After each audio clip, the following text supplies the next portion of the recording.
সামনে রমাদান আসতেছে, কোন ব্যক্তি যদি 6টা জিনিস মেনটেন করে চলতে পারে তাহলে সে আল্লাহর ওলি হয়ে যাবে। এই 6টা জিনিস কি?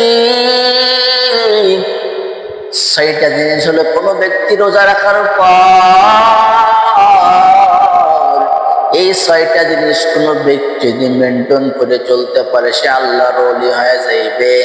নাম্বার 1, রোজা রাখার পর ওই ব্যক্তি যদি চক্ষুকে হেফাজত করে, চক্ষু দ্বারা কোনো খারাপ জিনিস না দেখে, চক্ষুকে হেফাজত করে, তাহলে সে আল্লাহর ওলি হয়ে যাইবে।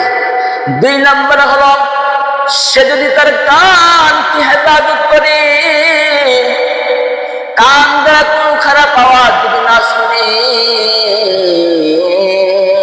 ওই ব্যক্তি কানকে যদি হেফাজত করতে পারে ওই ব্যক্তি আল্লাহর ওলি হয়ে যাইবে। নাম্বার 3 নম্বরে সেই ব্যক্তি হলো যে ব্যক্তি নিজের জবান এবং কানকে হেফাজত করবে। 3 নম্বর হলো সেই ব্যক্তি যদি কোনো ব্যক্তি যদি জবানকে হেফাজত করতে পারে তাহলে সেই ব্যক্তি আল্লাহর ওলি হয়ে যায়। নম্বর 6টা জিনিসের মধ্যে 4 নম্বর হলো, সেই ব্যক্তি যদি নিজের শরীরকে বডিকে যদি হেফাজত করে সেই ব্যক্তি আল্লাহর ওলি হয়ে যাইবে।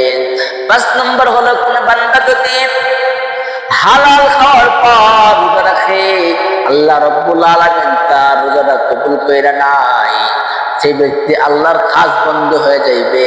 আর 6 নম্বর হলো, সেই ব্যক্তি যদি নিজের অন্তরে ভাব রাখবে না আসে যে আমি 5টা জিনিস মেনে ধরে রোজা রাখছি, আল্লাহ রাব্বুল আলামিনকে রাজি খুশি করার জন্য রোজা রাখছি, যদি এমন একটা ভাব না লইয়া আসে যে আমি ভাব নিচ্ছি আজকে আমি রোজা আছি, এই ভাবনা না যাবে না। 6 নম্বরে 6টা জিনিস যদি কেউ মেনটেন করে চলতে পারে সেই ব্যক্তি আল্লাহর ওলি হয়ে যাবে, আল্লাহর খাস বন্ধু হয়ে যাবে।